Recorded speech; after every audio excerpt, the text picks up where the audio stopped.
달라이 라마. 여러분들은 전생을 믿으십니까? 제 영상에서 소개된 사연 중 림포체라는 윤엉이님의 사연이 있었죠.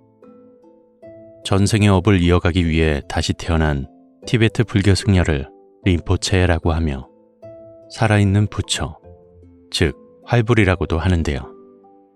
지진이 났던 네팔에서 자원봉사를 하고 있던 윤엉이님과 만난 티베트의 라마승이 윤엉이님께 환생한 스님이라고 말하며 믿고 따라 결국 고립된 지역에서 벗어나게 되었던 감동적이고 기묘했던 사연이었습니다. 그렇다면 달라이 라마는 무엇일까요?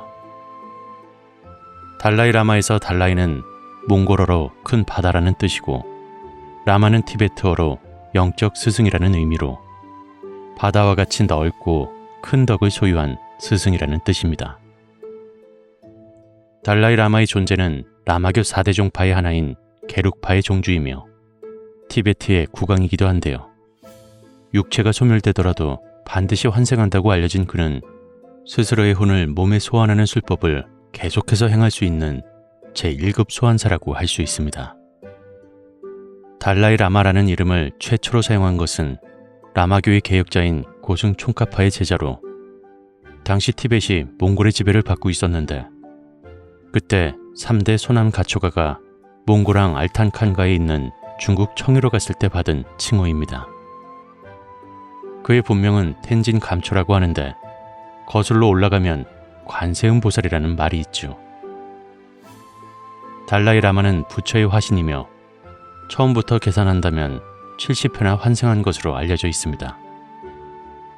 현재의 달라이 라마는 14대이고 그의 스승은 환생을 21번이나 했죠. 티베트 사람들은 달라이 라마가 입적하면 다시 환생한다고 믿기 때문에 환생한 달라이 라마를 찾아 나서고 그를 찾게 되면 후대의 달라이 라마로 결정합니다. 그렇다면 어떻게 그의 환생을 찾을 수 있을까요? 달라이 라마가 죽기 전 그가 환생할 장소를 예시하기도 하지만 예시가 없을 경우 신탁으로 새로 탄생할 달라이 라마의 집이나 땅, 그 지방의 모습을 자세히 묘사한다고 합니다.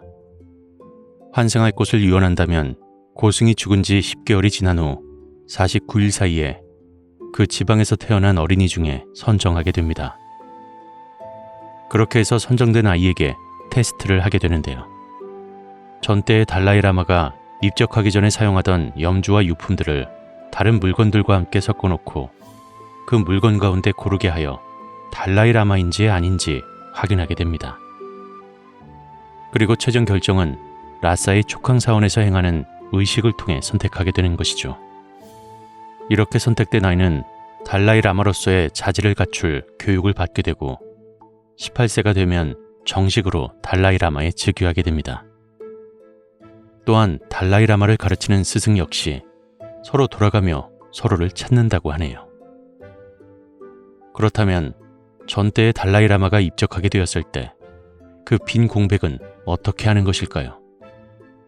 다음 달라이 라마가 즉위하기까지의 기간 동안 티베트 승려 가운데 가장 덕이 높은 사람이 섭정이 되어 달라이 라마의 역할을 대행하는 것입니다. 이렇게 죽음을 맞이하고 다시 태어나는 환생은 인도의 윤회 사상과 티베트인의 살아있는 신의 관념이 합쳐져 생기게 되었는데요. 덕망이 높은 승려가 죽었을 때 그를 보살의 화신이었다고 간주하고 그의 죽음은 인생에서의 무상을 가르쳐주기 위함이라고 생각하는 것입니다. 또한 반드시 환생하여 구제활동을 계속할 것이라 믿는 것이죠.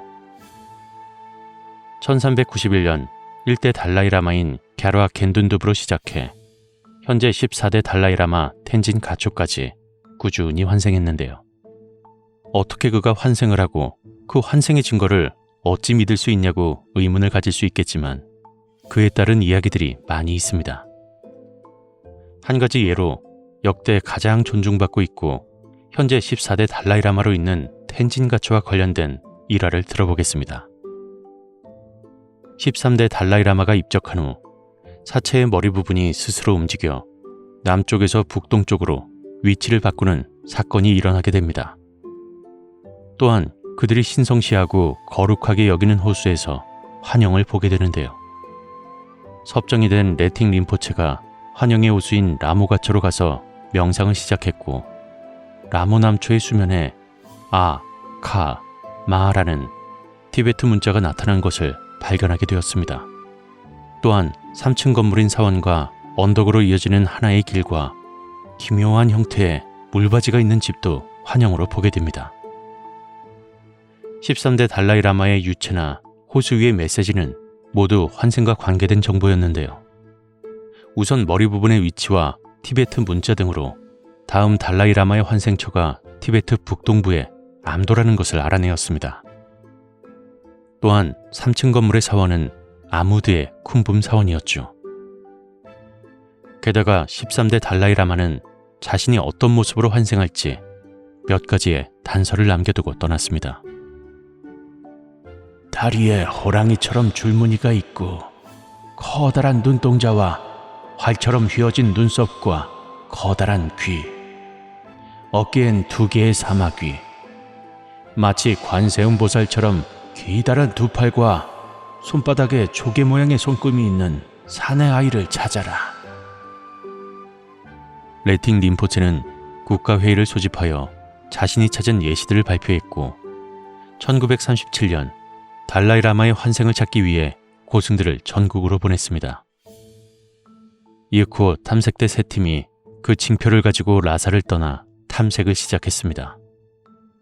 그리고 부근 마을을 돌며 마지막으로 본 것과 같은 집을 찾아내게 되었고, 그 집에 어린아이가 있음을 확인한 수색대원들은 신종을 기하기 위해 자신들의 정체를 숨기고는 아이를 계속 관찰했습니다.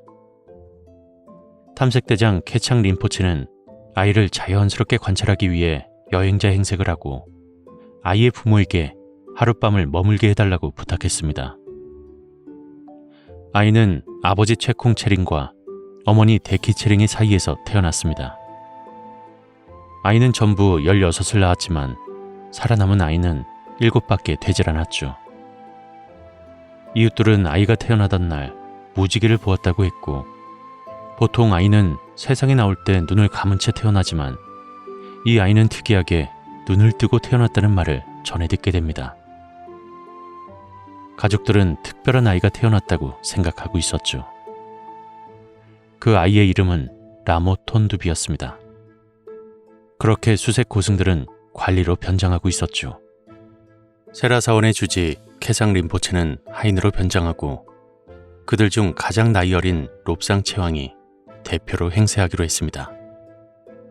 하지만 라모 톤둡은 케장 림포체를 발견하자마자 그의 무릎 위로 뛰어올라 제13대 달라이라마의 유품인 염주를 달라고 했습니다. 케장 림포체가 조금 놀라며 말했습니다. 그럼 내가 누군지 알아맞히면 이 염주를 주마.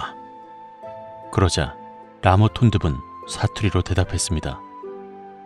세라사원의 주지라고 말이죠. 게다가 아이는 여기서 그치지 않았고 선대의 유품을 고르는 시험에서도 정확히 답을 맞췄습니다. 이로써 아이가 달라이라마의 기억을 이어받고 있다는 것, 즉 환생이 증명된 셈이었죠.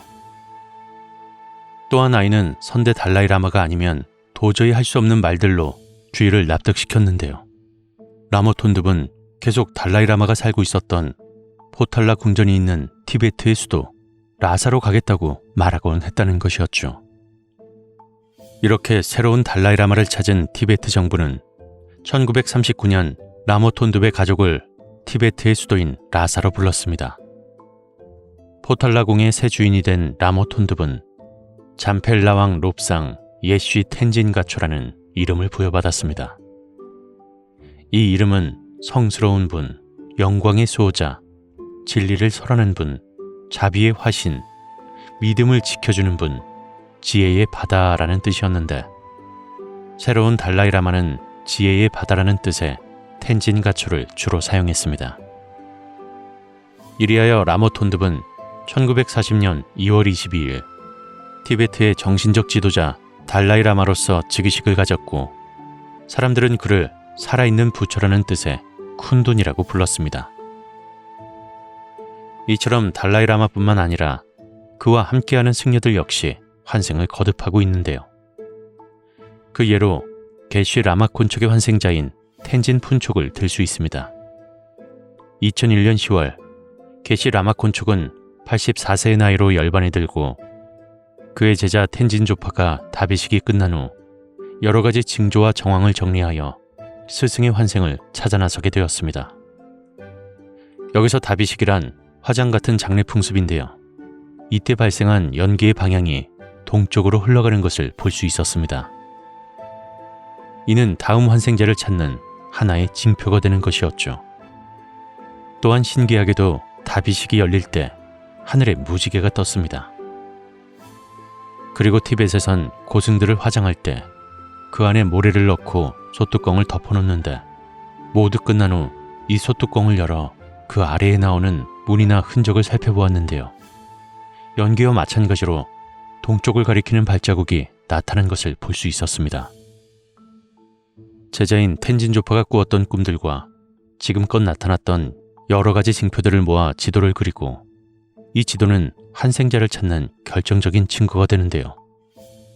지도가 완성되면 대만에 있는 티베점 성악의 조예가 깊은 스님에게 보내게 되고 점성학적으로 어디에 환생자가 태어났는지를 살펴보게 됩니다. 그리고 3개월 후 타이완의 헤루카 센터에서 도착한 비디오에는 환생을 찾는 데에 도움을 줄 점괘가 담겨 있었습니다. 그리고 그 예시는 이러했습니다. 라마콘촉의 세 번째 은둔처와 텐진조파의 고향 마을이 있는 춤계곡에 치읓으로 시작하는 곳에서 태어났으며 아버지의 이름은 아로 시작한다는 것이었죠. 모든 준비를 마친 텐진조파는 2003년 3월 스승의 염주를 들고 네팔의 춤계곡으로 떠났습니다. 여러 아이들을 조사하고 만나다가 초에캉 마을에서 아페의 아들 텐진 응오드룹을 만나게 되었는데 확실히 이 아이의 행동이 특이했습니다. 이제 갓 돌이 지나 말도 제대로 하지 못하는 아이가 텐진조파가 가지고 있던 스승의 염주를 보고는 울면서 달라고 하거나 그렇게 또 염주를 가져가서는 처음부터 자기 것이었던 양 돌려주지 않으려고 했습니다. 결국 염주를 돌려받지 못하고 길을 나선 텐진조파는 다람살라에 텐진 응우드룹의 비범함을 전하고 좀 더 지켜본 후 달라이라마에게 보고하자는 답을 듣게 되었습니다. 그 후로 2년 남짓 텐진조파와 텐진 응우드룹은 많은 시간을 함께 보내며 깊은 교감을 느끼는 특별한 사이가 되었죠. 2005년 티베트의 새해 텐진 응우드룹은 코판 사원의 두 림포치 앞에서 여러 가지 물건 중 라마콘촉이 쓰던 종과 도르제, 염주와 북 등을 틀림없이 골라내었으며 환생불로서 마지막 시험을 통과했습니다. 또한 이 아이가 환생자일 것이라는 이유가 한두 가지가 아니었습니다. 이 아이는 생전의 스승이었던 라마콘촉이 심었다는 사과나무에 날마다 물을 주곤 했다는 것이었죠. 실제로 라마콘촉은 꽃과 나무 키우기를 좋아하여 춤계곡에 봄이 오면 모든 것이 꽃밭이 되었습니다. 그리고 그해 12월 달라이라마를 직접 만나 라마콘촉의 환생임을 공식적으로 인정받아 삭발식을 진행하고 새로운 법명을 정해주었습니다. 이로써 아이는 텐진 푼촉이라는 이름을 부여받게 된 것이죠. 근처 마을 사람들은 손에 흰 카타를 들고 와 새로 환생한 림포체의 축복을 받았고 모든 절차가 끝나 코판 사원에 도착해 많은 티베스님들과 대중들을 만나게 되는데 이들 중엔 전생의 제자들과 친구 그리고 그의 선생님도 있었습니다. 새로운 듯 하지만 익숙한 연을 또 맺게 된 것이었죠. 이렇게 신비로운 일의 뒤편에 아이를 보낸 가족들은 어떠한 심정이고 어떻게 살아갈 수 있을까 하는 생각이 들었는데요.